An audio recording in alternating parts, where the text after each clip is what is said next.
Welcome back to Rescue Dog of the Week. Today we'll be playing with Deuce, a 10 to 12 week old Pomeranian, learning some puppy stuff.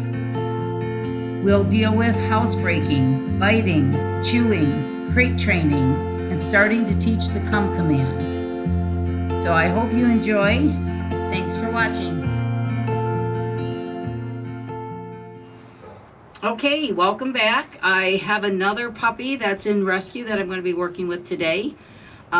This dog is a Pomeranian, 10 to 12 weeks old. It was turned in by a breeder because they couldn't take it to the pet store or sell it to the pet store because it only has one toe on one back leg, so it wasn't perfect.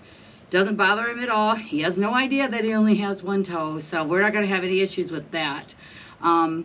He has been neutered. He's been picked up and played with. He seems to be a friendly dog. I met him just a couple minutes ago when the rescue brought the dog here. We met in the building. She told me a little bit about him, and then we put him in a crate. So that's why I'm out here, because I want to start with like how to get him out of a crate, things like that. So he's waiting in the crate. I will work on, I don't know what I'm going to deal with. He might be whiny when he sees us. He might be unhappy to be in the crate, but I'll kind of show you how I would get him out of a crate. I did give him some treats in the crate and a bone, and then I came out here so that we could talk and have this videoed. So let's go in. I'm going to work on all the puppy stuff, puppy biting. We'll talk about chewing. We'll work on come when you're called, and let's see, we'll talk about housebreaking, crate training, and give you kind of a heads up on what to do when you first get your puppy home.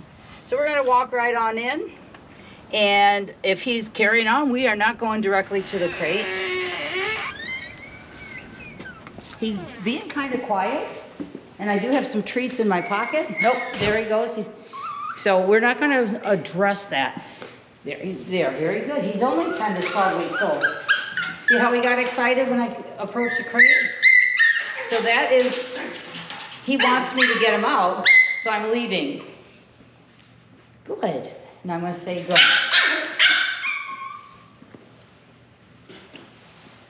Good. Nope. Good. Now what I wanted to do is drop off some treats to let him know that I come toward the crate. That doesn't always necessarily mean he gets out. I want you to use your crates a lot when you're home and put him in a centrally located area so that you can drop treats off and then walk about and do your business, do whatever you need to do. I gotta vacuum, I have to dust, I have to do things. So you don't just run in and talk to the dog. Even when I'm dropping off the treats, I'm looking past the dog. Okay, so I'm gonna get my coat off, just as if I just came home from work. And, so I'm gonna take my coat off, put my things away. I'll gather up some more treats. You wanna set the example when you get a puppy of how to behave when you come home. If I'm calm, if I ignore him and just go about my business and put things away as if I didn't have a puppy, and then walk over occasionally and drop off a treat, right there a treat has fallen out, that might be frustrating for him, so in it will go. And then I walk over. Good. Now, I'm going to load up with some more treats. Good boy. Nice job. I can talk real nice and soft to him when he's quiet. Oh, good boy. Very nice. Okay, so I've loaded up with some treats. See how he gets excited? I'm going to walk away from that. Good. He sat down. That's a better performance. There. Good. I'm going to toss some treats in. That's when I'm going to open up this crate. I'm going to kind of use the crate door. See if I can get him out. His name is Deuce. but he doesn't really know it, I'm sure. Good, good.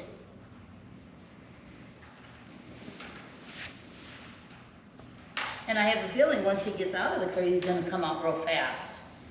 I don't know that for sure, because I don't think he's ever been in a crate.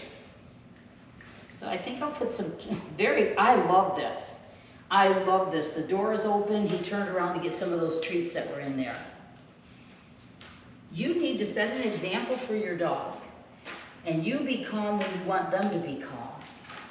Do you notice I'm putting the treats on the ground? I'm putting the treats down on the floor so that he comes out with his head down instead of jumping.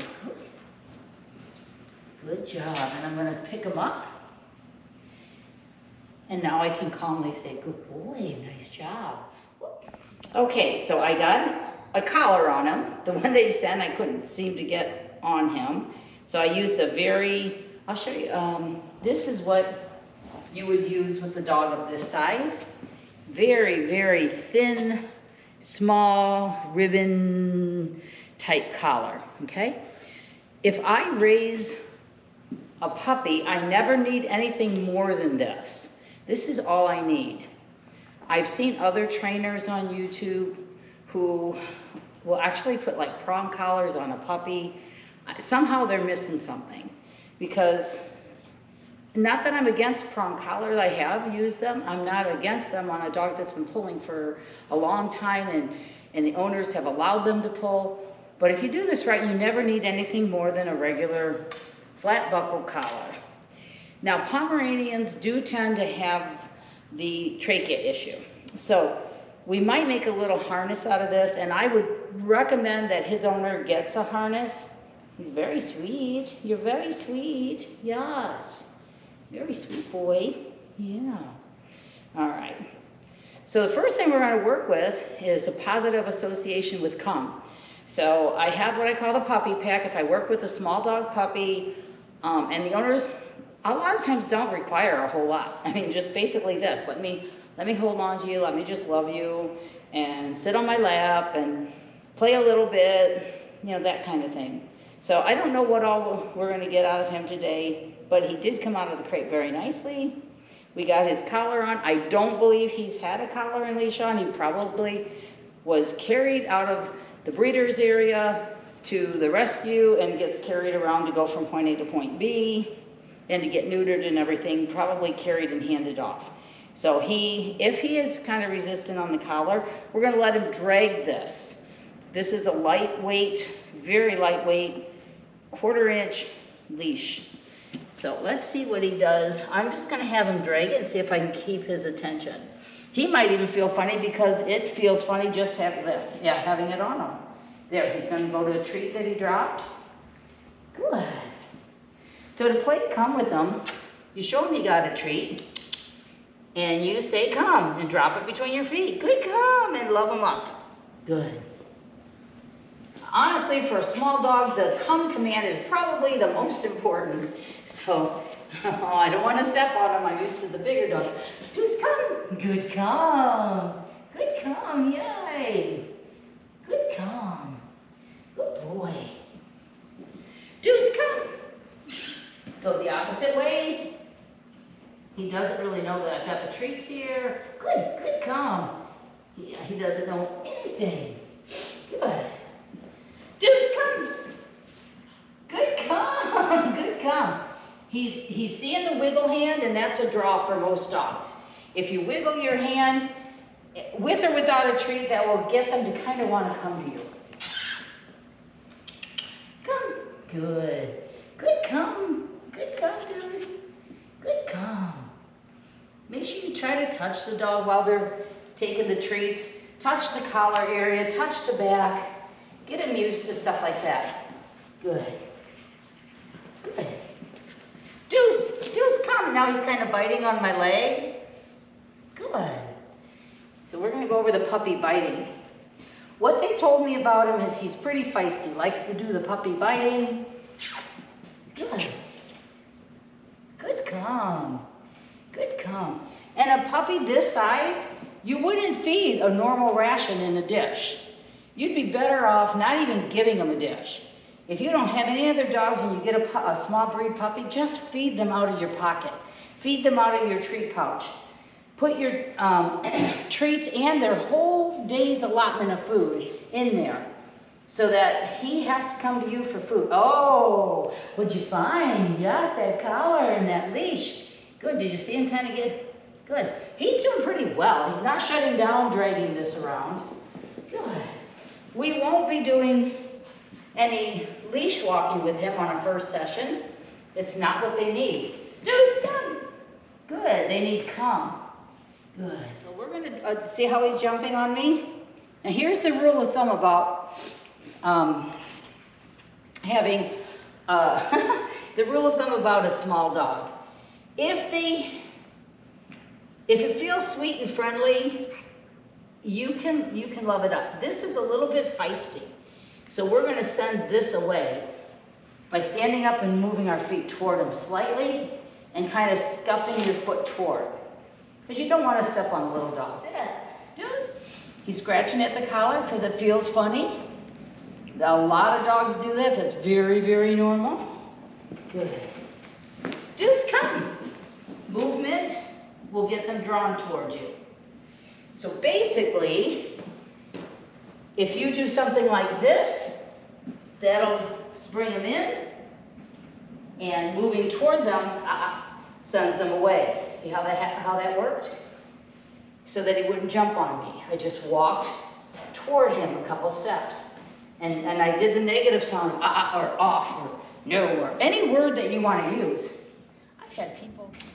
Okay, so now we're going to talk about a little bit about the equipment that I use and stuff like that. So, when I go and work with a puppy, I have a packet here. It's crate training, house breaking, puppy biting, and chewing. Those are the main things that people want to work on.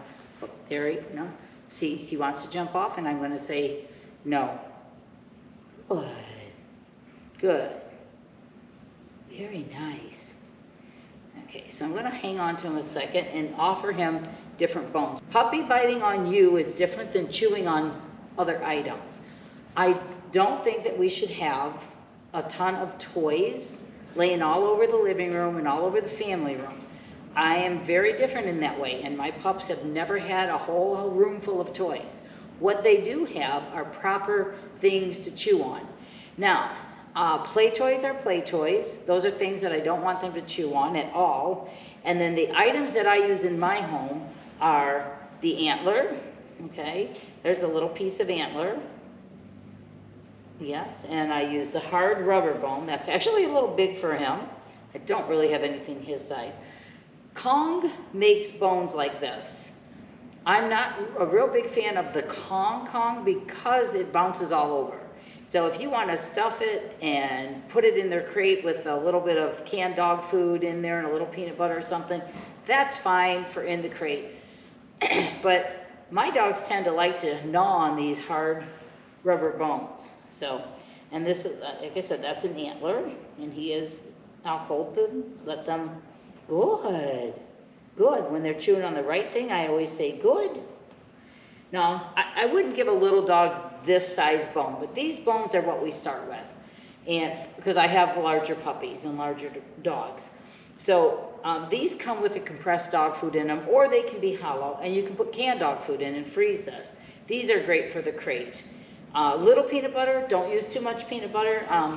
I was watching a webinar and found out from a veterinary behaviorist that too much peanut butter can cause fatty liver. So you want to be careful with too much peanut butter. Now my dogs will chew these. You can see that's been chewed and partly eaten.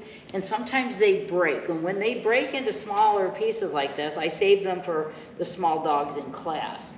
That's a great thing for the small dogs. Other things you can use are cow hooves, ram's horns. Some people do okay with or some dogs do okay with rawhide. I'm not a big fan of that.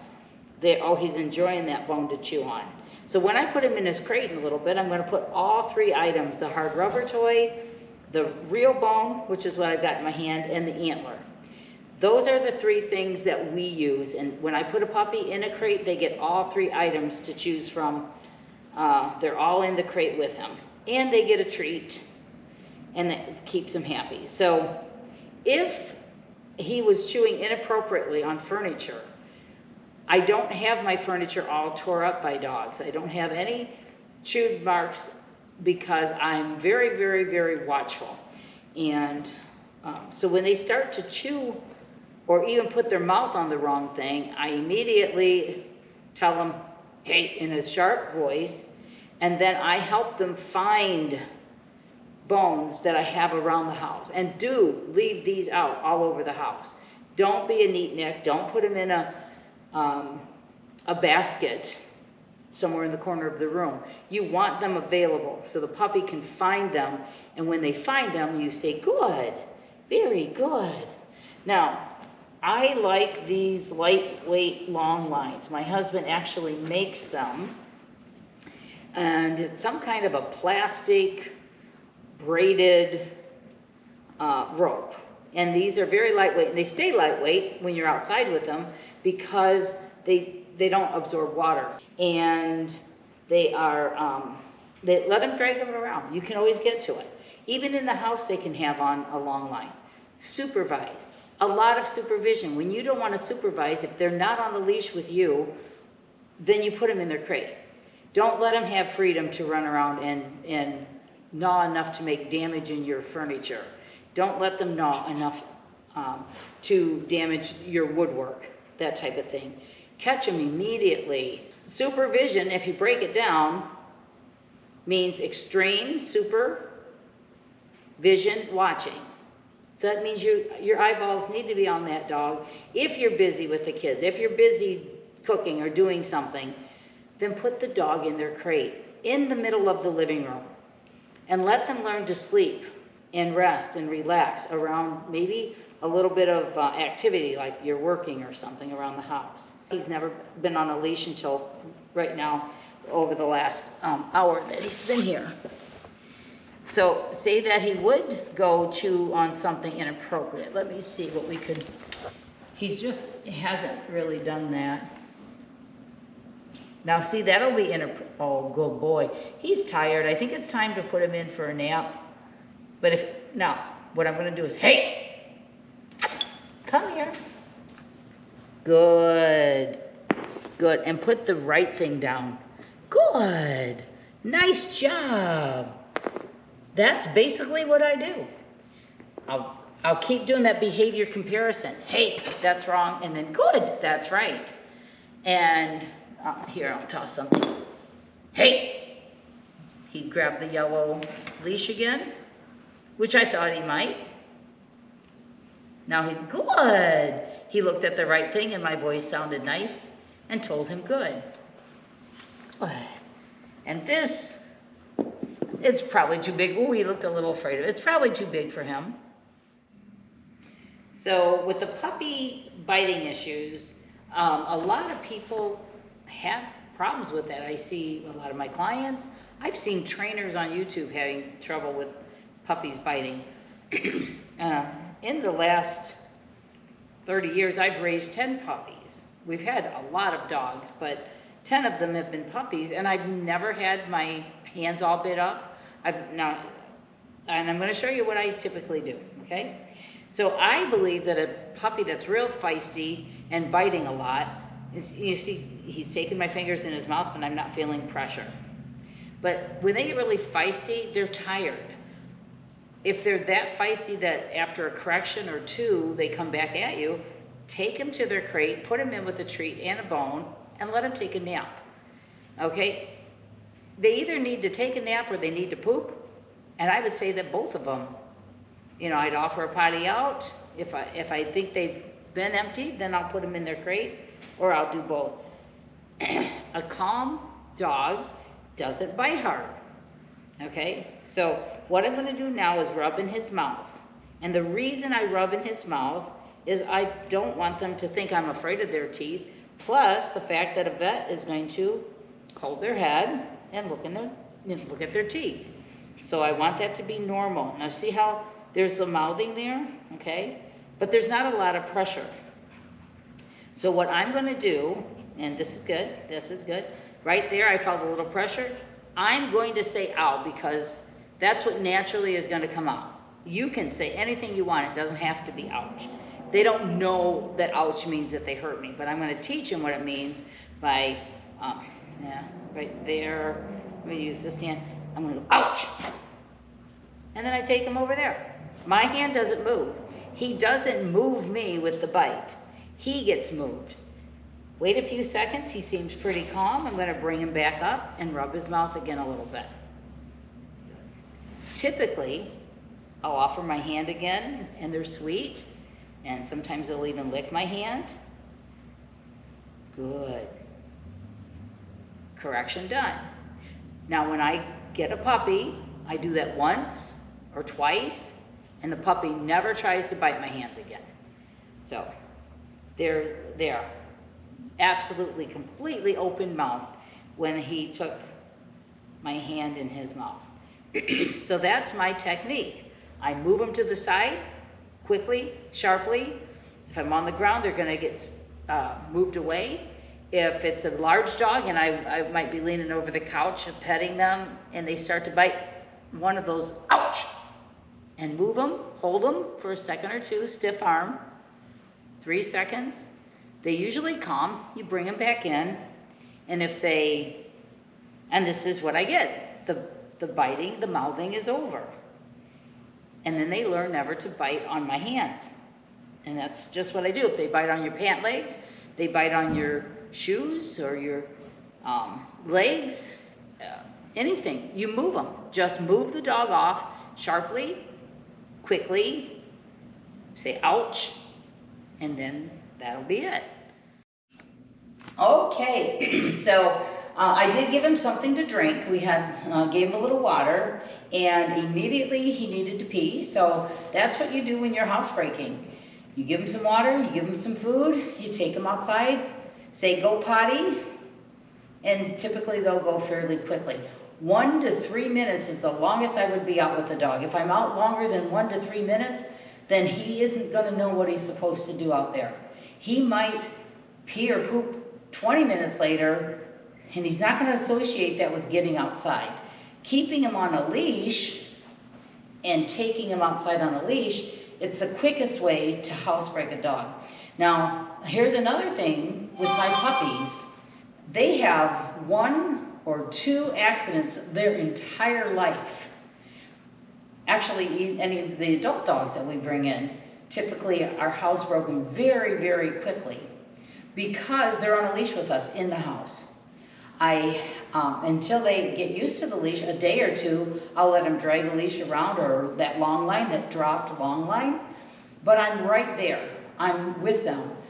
And if they start to have an accident, we run to the door. I don't run to the dog and pick them up because they're already on a leash, so I don't have to run to the dog and scare them. Hi there, buddy. I want to get them out, and by me taking them out frequently, we avoid any accidents. My 11-month-old German Shepherd, he doesn't potty in the house. He had 1 accident, and that was when I finally, after about 3-4 weeks, got him off leash, and it was at the door. He was trying to get to the door and just couldn't hold it. So if you are very diligent, you will have no accidents in the house, but you don't let the dog run around and have freedom. Because if you see him pottying across the room, you're gonna run toward him, grab him up, swoop him up, scare him, and he's not gonna have the association with how to get to the door that he would if you had him on a leash. So you might have to carry him out for the first couple days, but you take him out and carry him out, place them up, get him used, place him on the ground, get him used to the feel of the collar. Don't let him pull on the leash. Good job.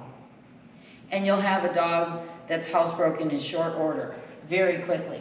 So now we're going to do the crate training. I have some freeze-dried liver in my hand. I have some kibble already in the crate.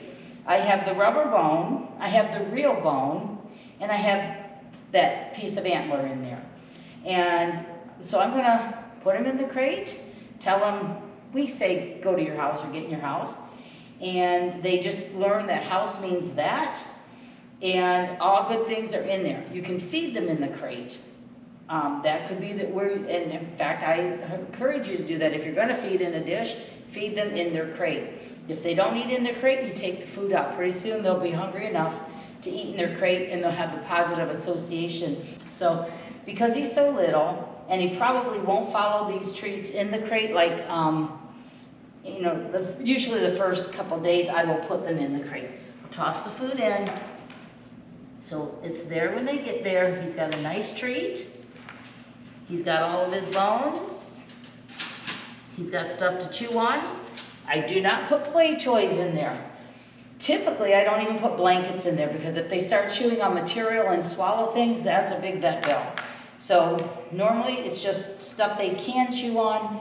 He's very, very tired from what we've already done with him. So he's going to get a little bit of a nap. And I think we've talked about everything: housebreaking, crate training, not running to the crate. Bring the food to the crate, drop it off sometimes and walk away. You coming toward the crate doesn't mean he's getting out. Stay calm. Don't get excited. Don't come home or in from another room and talk to him in a high-pitched, excited voice. That's just going to get him nutty. Lead by example. You be calm, they'll be calm. That's your crate training. Frequent potty outs. Make sure that you are staying on top of things, supervising, watching him. When you get on the phone, when you want to watch your favorite TV show, that's crate time. When you want to check everything on Facebook, anything, read a book, anything that takes your attention away from the puppy, that's crate time. He can be right next to you in the room, but that's crate time. If he's not sleeping on your lap, that's crate time. And that's, you know, that would go for a large dog, any dog. See, he's enjoying just laying in there. He's being very good. He's not carrying on. Positive association with the crate. And by doing that, you're not going to have accidents all over your house. They're not going to be chewing on your furniture. They won't be chewing on you. And remember, if they get too feisty, they're overly tired. This is what they need. They need a nap. And then play calm with your dog quite often. That was the best game to tire them out. But play toys are never left out. Chew toys are always out. Play toys hype them up. Chew toys calm them down. If you want a calm dog to hang out with you in the house, then you designate a different play place. So, all right, I hope that helps.